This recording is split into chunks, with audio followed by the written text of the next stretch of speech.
Student Shrimati मोहरी देवी तापड़िया कन्या महाविद्यालय के इस यूट्यूब चैनल में आपका स्वागत है। मैं प्रिया सैनी। आज हम रिप्रोडक्टिव स्ट्रक्चर और flowering structure development and reproduction in flowering plants के बारे में पढ़ने वाले हैं। बेसिकली हम एनाटमी के बारे में पढ़ने वाले हैं। ठीक है कि एनाटमी में हम सबसे पहले पढ़ेंगे टिश्यू। टिश्यू क्या है, टिश्यू का फॉर्मेशन कैसे हुआ है, ठीक है, टिश्यू के फंक्शंस क्या हैं, क्या क्या टाइप्स हैं, इसके बारे में हम आज पढ़ने वाले हैं डिटेल में। ठीक है, what is the tissue? Tissue is a group of cell that are similar in size and perform a specific function. क्या कहा मैंने? टिश्यू एक सेल्स का या कोशिकाओं का समूह है जिनमें जो कोशिकाएं हैं वो साइज़ में समान होती है और एक पर्टिकुलर स्पेसिफिक या विशिष्ट फंक्शन को परफॉर्म करती है। इसे कहेंगे हम टिश्यू। ये हुई टिश्यू की डेफिनेशन। जैसे कि हम जानते हैं प्लांट को हम बेसिकली थ्री पार्ट्स में डिवाइड कर सकते हैं, root part, stem part and leaf part. Root, stem and leaves. Tissue का फॉर्मेशन कैसे हुआ?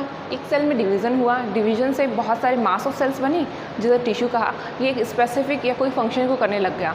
जैसे कोई टिश्यू स्टेम सेल्स को बनाने लगा, कोई टिश्यू रूट सेल्स को बनाने लगा, कोई टिश्यू लीव्स के सेल्स को बनाने में लगा।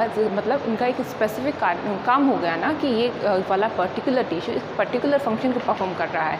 ठीक है, तो टिश्यू का एक पर्टिकुलर फंक्शन को परफॉर्म करेगा और टिश्यू से टिश्यू सिस्टम्स बने, वेरियस जैसे कि बहुत सारे प्लांट ऑर्गन्स बनने हैं तो एक स्पेसिफिक टिश्यू उस ऑर्गन को बनाएगा ना, तो उसके लिए अलग अलग टिश्यू चाहिए। इसके लिए टिश्यू सिस्टम हुआ, टिश्यू सिस्टम से ऑर्गन बना, एक पर्टिकुलर ऑर्गन बना, एक ऑर्गन से एक कंप्लीट ऑर्गेनेल बना और कंप्लीट ऑर्गेनेल जिसे हम प्लांट कहते हैं, जिसे मैंने अभी बोला कि हम लीव्स, स्टेम एंड रूट्स में डिवाइड कर सकते हैं।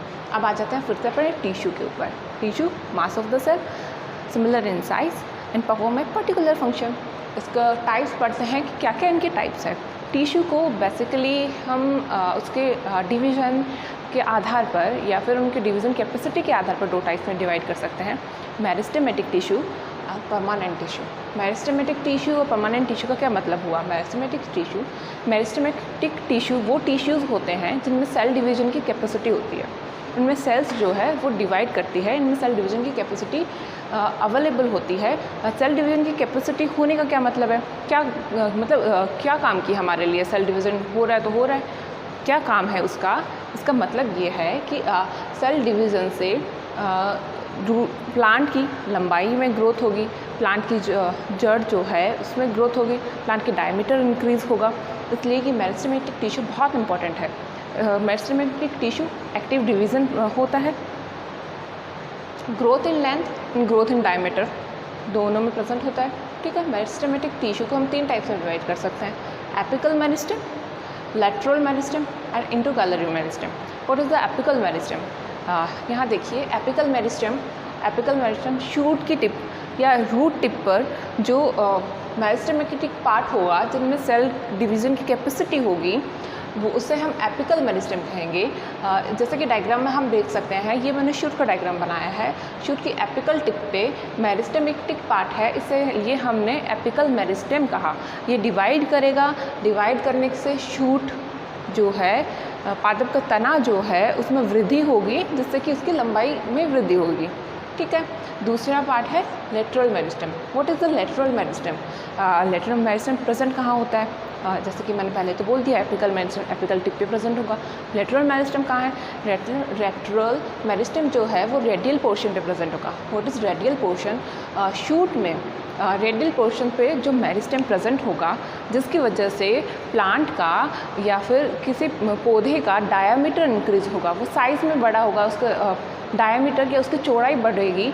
उससे वो किस टिश्यू की वजह से, ये कौन सा मेरिस्टेमेटिक टिश्यू की वजह से हो रही है? वो लेटरल मेरिस्टेम की वजह से हो रही है। ये क्या करता है? सेकेंडरी ग्रोथ को करवाता है। सेकेंडरी ग्रोथ में, कैम्बियल ग्रोथ में ये बहुत इंपॉर्टेंट रोल प्ले करता है। सेकेंडरी ग्रोथ को हम डिटेल में पढ़ेंगे, कैम्बियम को भी डिटेल में पढ़ेंगे। अभी यहाँ लेटरल मेरिस्टेम क्या काम कर रहा है? सेकेंडरी ग्रोथ को या फिर कैम्बियल ग्रोथ को बढ़ा रहा है या उसको करवा रहा है। ठीक है, जैसे कि ये प्लांट का शूट है, अभी तो ये इतनी साइज़ का में इतना है, इसके साइज़ को इंक्रीज़ करने के लिए कि जो लेटरल पोर्शन पे जो lateral radial portion radial portion पे जो लेटरल मेरिस्टेम प्रेजेंट है उसमें डिवीजन से डायामीटर इंक्रीज़ होने से या कैम्बियल ग्रोथ से प्लांट का डायामीटर इंक्रीज़ होगा। अब बात करते हैं हम इंटरकैलरी मेरिस्टेम। इंटरकैलरी मेरिस्टेम क्या है? इससे ये थर्ड पार्ट है किसका? मेरिस्टेमेटिक टिश्यू का। इंटरकैलरी मेरिस्टेम कहाँ प्रेजेंट होगा? इंटरकैलरी मेरिस्टेम जो है वो इंटरनोड्स पे प्रेजेंट होगा या फिर बेस ऑफ द लीव्स की बेस पे प्रेजेंट होगा। जैसे कि इंटरकैलरी मेरिस्टेम यहाँ इंटरनोड्स पे, बेस ऑफ द लीव। और इंटरकैलरी मेरिस्टेम का काम क्या है, फंक्शन क्या है? इंटरकैलरी मेरिस्टेम जो है वो प्लांट ऑर्गन्स की साइज़ में इंक्रीजमेंट करता है। ठीक है, समझ में आया? क्या पढ़ा हमने? टिश्यू को दो पार्ट्स में डिवाइड किया, meristematic and permanent tissue. Meristematic tissue को हमने तीन पार्ट्स में डिवाइड किया, apical meristem, lateral meristem and intercalary meristem. Meristematic tissue जो पढ़ा हमने उसका मेन फंक्शन क्या है, क्या काम करता है? वो उसमें डिवीज़न की कैपेसिटी प्रेजेंट होती है। ठीक है, डिवीज़न कैपेसिटी होगी तो वो प्लांट की लंबाई में और चौड़ाई में वृद्धि करवाएगा। वो उस वृद्धि के लिए तीन प्रकार के मेरिस्टेम को हमने डिवाइड कर रखा है, एपिकल, लेटरल और इंटरकैलरी। एपिकल मेरिस्टेम जो है रूट और शूट के टिप पे प्रेजेंट होगा और उसको इलोंगेशन में हेल्प करेगा, प्लांट की इलोंगेशन में हेल्प करेगा। ठीक है, और लेटरल मेरिस्टेम जो है वो रेडियल पोर्शन पे प्रेजेंट है, और कैम्बियल ग्रोथ को इंक्रीज़ करवा रहा है, कैम्बियल ग्रोथ को करवा रहा है। और इंटरकैलरी मेरिस्टेम अभी मैंने बताया इंटरनोड्स पे या बेस ऑफ द लीव्स पे प्रेजेंट होगा, जो कि पर्टिकुलर प्लांट ऑर्गन को इलोंगेशन में हेल्प करेगा, पर्टिकुलर प्लांट ऑर्गन को डेवलप करने में हेल्प करेगा। अब बात करते हैं परमानेंट टिश्यू की। परमानेंट टिश्यू क्या है और ये मेरिस्टेमेटिक टिश्यू से अलग क्यों है? परमानेंट टिश्यू को परमानेंट टिश्यू इसलिए कहते हैं क्योंकि इनमें मेरिस्टेमेटिक टिश्यू की तरह है डिवीज़न या सेल डिवीज़न की कैपेसिटी नहीं होती है। इनमें एक सर्टेन ग्रोथ के बाद में सेल डिवीजन की कैपेसिटी जो है वो रुक जाती है या वृद्धि रुक जाती है। तब उस समय पे हम इन्हें परमानेंट टिश्यू कहते हैं। एक इनकी कंप्लीट ग्रोथ होने के बाद में सेल डिवीजन की कैपेसिटी रुक गई है तो ऐसे टिश्यूज़ को हम परमानेंट टिश्यू कहेंगे। परमानेंट टिश्यू को हम सिंपल टिश्यू, कॉम्प्लेक्स टिश्यू में डिवाइड कर सकते हैं। सिंपल टिश्यू को भी आगे एपिडर्मिस, कॉलेनकाइमा, स्क्लेरेनकाइमा में डिवाइड करेंगे और कॉम्प्लेक्स टिश्यू को जाइलम और फ्लोएम में। जाइलम और फ्लोएम का मेन फंक्शन क्या है? वाटर और फूड को प्लांट के ऊपरी भाग तक पहुंचाना, मतलब शूट के टिप तक पहुंचाना। वाटर और रूट्स जो है वो वाटर और फूड या मिनरल्स को मिट्टी से अवशोषित कर रही है ना। मिट्टी से अवशोषित जो किया है उसने फूड मटेरियल या वाटर, उसको शूट टिप तक कैसे पहुंचाएगा? ये काम कौन करेगा? ये काम करेंगे जाइलम एंड फ्लोएम। इन्हें हम बोल रहे हैं परमानेंट टिश्यू और कॉम्प्लेक्स टिश्यू। परमानेंट टिश्यू के कॉम्प्लेक्स टिश्यू में हमने जाइलम एंड फ्लोएम को रखा है। ठीक है, परमानेंट टिश्यू को डिटेल में हम कल पढ़ेंगे, कल स्टडी करेंगे कि सिंपल परमानेंट टिश्यू क्या है, कॉम्प्लेक्स परमानेंट टिश्यू क्या है।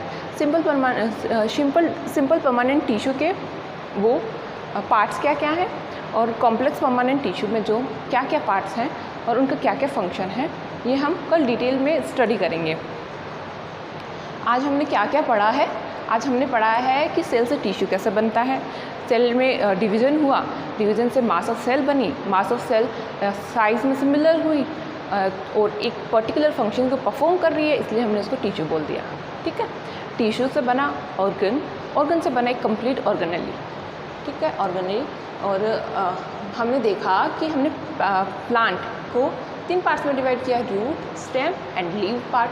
फिर इन तीनों में किस किस जगह पे कौन कौन सा मेरिस्टेम प्रेजेंट होता है या कौन कौन सा मेरिस्टेमेटिक टिश्यू प्रेजेंट होता है, इसके लिए हमने टिश्यू को पढ़ा। टिश्यू को दो पार्ट्स में डिवाइड किया, meristematic tissue and permanent tissue. ठीक है, परमानेंट टिश्यू और मेरिस्टेमेटिक टिश्यू के पहले मेरिस्टेमेटिक टिश्यू को हमने अलग से तीन पार्ट्स में डिवाइड किया, apical meristem, lateral meristem, intercalary meristem. इनकी पोजीशन क्या है, क्या इनका फंक्शन है, ये अभी मैंने बताया।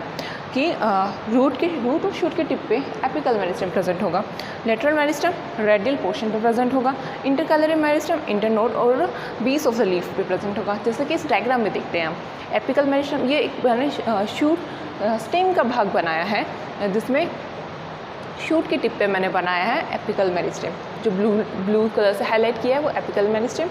फिर मैंने इंटरकैलरी मेरिस्टेम बनाया है, मैंने बताया था इंटरकैलरी मेरिस्टेम कहाँ प्रेजेंट होगा, लीफ के बेस पे या इंटरनोड्स पे मैंने ये बनाया है इंटरकैलरी मेरिस्टेम, ठीक है। और इसका क्या फंक्शन है, ये पर्टिकुलर सेल ऑर्गेनेल को इलोंगेशन में हेल्प करेगा या उसके इंक्रीजमेंट को बढ़ाएगा। अब बात करते हैं lateral meristem. What is the lateral meristem? Lateral meristem radial part पे प्रेजेंट है, ठीक है, दिखाया मैंने। और ये क्या कर रहा है, ये शूट के या रूट के डायामीटर को इंक्रीज़ कर रहा है। और डायामीटर का इंक्रीज़ करने का फ़ायदा क्या है, उसका प्रॉफिट क्या है?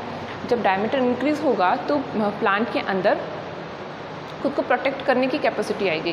प्रोटेक्ट करने की कैपेसिटी मतलब बहुत तेज़ हवा चली, अगर शूट बहुत हल्का है तो उसको शूट या स्टेम बहुत पतला है तो उसको टूटने के चांसेस ज़्यादा रहेंगे, है ना। तो इसलिए ये जैसे सेल वॉल है, सेल वॉल बाहरी आउटर वॉल हो गई, फिर इसके अंदर कैम्बियम को पढ़ेंगे हम, कैम्बियम को आगे पढ़ेंगे डिटेल में। तो ये लेटरल मेरिस्टेम से बनता है और सेकेंडरी ग्रोथ के अंदर lateral meristem major role play करता है।